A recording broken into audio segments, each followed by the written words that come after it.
It begins in silence, the kind of silence that feels heavy, like the world itself is holding its breath. The war is over. The dust has settled over the ruins of Metropolis once again. Superman is gone, or so the world believes. His sacrifice against Doomsday became legend, a story of hope carved in tragedy. But legends have a strange way of leaving footprints, even after death. And that's where this post-credit scene begins.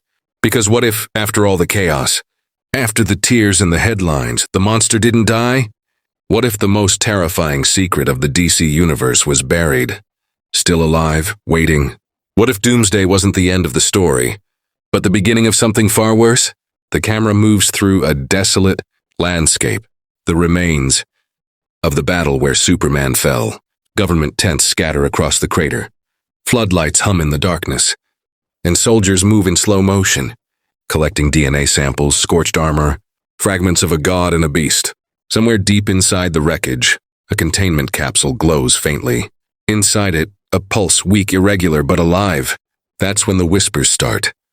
A voice over the radio, faint, distorted, almost afraid, saying, "Guys, sir, we found something. You need to see this." The feed cuts, and for a second, the world feels small again, fragile. Then out a hand twitches. A claw drags against metal. The sound is soft but unmistakable. Doomsday is breathing again. But this time, something's different. The Kryptonian energy that killed him isn't destroying his cells anymore. It's changing them, regenerating them, evolving them. What was once pure destruction is now something far more intelligent. Somewhere buried under that monstrous rage, a thought forms, the faintest echo of memory. The last face he saw, Superman's, cut to weeks later. The world is moving on. Memorials for the fallen hero. The return of Batman to the shadows. Wonder Woman vanishing once more into myth. Humanity thinks it's safe, but deep below the surface in a classified bunker, Lex Luthor watches the news with a grin that doesn't reach his eyes. He knows better, because he's seen the footage the world will never see. The one frame captured by a satellite moments before it crashed. A movement, a shadow rising in the ashes, and he's been waiting for it. Lex isn't the man who caused chaos anymore, he's the man, preparing for the second coming of it. He whispers into the darkness, "You can't kill a god. You can only evolve him." Behind him, a pod glows faintly, filled with the same Kryptonian fluid used to create Doomsday. Only now, Lex isn't using it to build a weapon. He's using it to build a mind. Act 2 begins not with action but with obsession. Doomsday's rebirth isn't natural. It's strategic. His DNA is merging, changing, absorbing traces of Kryptonian structure and human gene fragments that survived from the battlefield. He's becoming something neither Kryptonian nor monster, something self-aware. He remembers the pain, the confusion, the hatred, but now he remembers purpose too. In a world that worshipped Superman, Doomsday begins to understand what he was meant to be. Not just a destroyer, but a test, a mirror. And that's when it happens. Deep underground, his eyes open. Not burning red, but a soft, cold blue. His breathing slows. The sensors around his containment chamber flicker and die. He looks up, and in that moment, there's a strange kind of peace. Doomsday isn't roaring anymore. He's thinking. Meanwhile, Batman begins connecting dots. Unexplained power fluctuations, seismic readings beneath abandoned LexCorp facilities, and the same Kryptonian radiation signature that once led him to Superman. He doesn't want to believe it, but his instincts tell him the nightmare isn't over. He's learning, Bruce mutters. The monster's learning. But why would Lex Luthor let this happen again? Because Lex has realized something terrifying. If Superman's death created hope, Doomsday's evolution could destroy faith itself.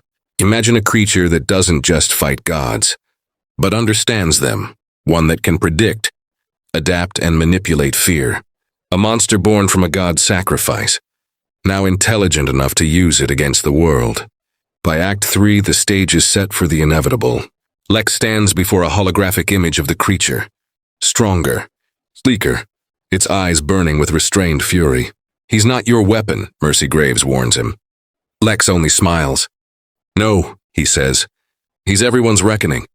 And just when you think it's over, that the music swells. The screen fades to black and there's one final shot. The Earth from space, quiet, peaceful. Then, In the lower atmosphere, a ripple, like a distortion, as if space itself is shuddering.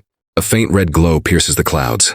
Superman's symbol, faintly burning in energy, flickers, not on a suit, but across the surface of a meteor hurtling toward Earth. Inside it, we see the silhouette of something immense, watching, waiting. A growl echoes faintly through the void, and then silence. Cut to black. The words appear, he remembers, and suddenly, everything we thought we knew about Doomsday, the mindless brute, the weapon, the end, shifts. He's not coming back for revenge. He's coming back with purpose. The idea that Superman's death created balance was a lie, because nature doesn't stop at balance. It evolves. And now evolution wears a Kryptonian scar. So what does it mean? Means that the Doomsday we saw was only phase 1. The real Doomsday, the one hidden beneath layers of rage and genetic programming, is awake. And if he remembers, he might also understand who created him and who destroyed him. That's the theory. The Doomsday post-credit story that could change the entire DC universe forever. If this story made you think, imagine, or question what really happened after Superman's death, hit like, share it with another fan, and subscribe for more deep cinematic storytelling. And if you'd like to directly support our work so we can craft more stories like this, consider dropping a $25 super thanks. It keeps the imagination alive, and the story's coming. Because the truth is, heroes inspire hope. But monsters? Monsters make us question what hope is worth. The world has moved on from Superman, or pretends it has. But beneath the surface, something hums, something alive. Bruce Wayne feels it first. Faint Kryptonian radiation signals, pulsing like a heartbeat across the planet. One signature stands out, deep beneath a remote. LexCorp facility in the Arctic, at the Kent farm. Under gray skies, Doomsday kneels before Clark's grave. His huge hand traces the name carved in stone, Clark Kent. He speaks softly, Clark. Bruce watches from the shadows. He was good, Bruce says quietly. Doomsday turns. Then I will finish what he began. With that, the creature rises and launches skyward, tearing through the clouds. His trajectory, space. From his tower, Lex watches in disbelief. Where are you going? He mutters. But the creature's path is clear. In the memories he absorbed, Doomsday saw something. The shadow of apocalypse. Bruce's eyes narrow. You're supposed to be dead, he mutters. He calls Diana. I think Lex never stopped. Her voice is wary. If the monster evolves, even gods can fall. And she's right. In the frozen depths of that facility, alarms flash red. Inside, a containment tank floats a creature that shouldn't exist. Doomsday, reborn. His body has changed, smoother, stronger, almost human. His eyes open, not red, but cold blue. He's awake. Lex Luthor enters, a smile curling at the edge of his mouth. Welcome back, my masterpiece. Scientists panic.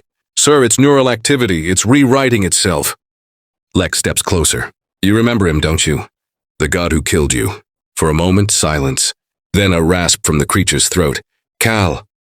Lex freezes, breath trembling. He remembers. The tank shatters. Fluid floods the room. Soldiers raise weapons, but Doomsday doesn't attack. He only stares at Lex, calm, calculating, and before kneeling. Not submission. Strategy. Lex grins. Together we'll rebuild the world. But Lex has no idea he's already lost control. Days later, Bruce studies grainy satellite footage. A massive figure walking across the ice. It moves with purpose. He suits up, flies north, and finds what he feared most. The ruins of Superman's Fortress of Solitude. Half buried and cracked open. Inside, the alien console flickers alive. Jor-El's hologram appears, glitching. The creature carries memory. Beware, evolution. The warning dies as the air grows colder. Bruce turns, and there he is. Doomsday, changed, silent, watching. You remember him, Bruce says. Kal-El, Doomsday growls. Gone. Why? Because of you. The creature's eyes dim. He fought. He saved us, Bruce says. Doomsday hesitates. Then he was strong. Bruce nods. Stronger than anyone. He stopped me. The creature stares at him for a long moment, then whispers, I can be strong, before Bruce can respond. The sky ignites. Lex's orbital weapon locks on and fires. The fortress explodes in light and thunder. When the smoke clears, Doomsday stands unscathed, Bruce unconscious in the flames. Instead of finishing him, the monster lifts Bruce out of the wreckage and vanishes into the storm. Lex watches through satellite feed, horrified. He saved him, he whispers. He's evolving beyond control. Bruce wakes hours later in the Batplane wreckage. Burned into the metal beside him are coordinates, Smallville. He follows them. At the Kent farm under gray skies, Doomsday kneels before Clark's grave. His huge hand traces the name carved in stone, Clark Kent. He speaks softly, Clark. Bruce watches from the shadows. He was good, Bruce says quietly. Doomsday turns. Then I will finish what he began. With that, the creature rises and launches skyward, tearing through the clouds. His trajectory, space. From his tower, Lex watches in disbelief. Where are you going? He mutters. But the creature's path is clear. In the memories he absorbed, Doomsday saw something. The shadow of apocalypse. In orbit, Doomsday stops. Below him, Earth glows blue and fragile. He whispers a single word into the void. Kal-El. Then he turns toward the stars. A pulse of light erupts, and he disappears into the dark. Far away in the endless void, a massive silhouette turns, eyes burning like suns. Darkseid's voice rumbles across the cosmos. Let him come.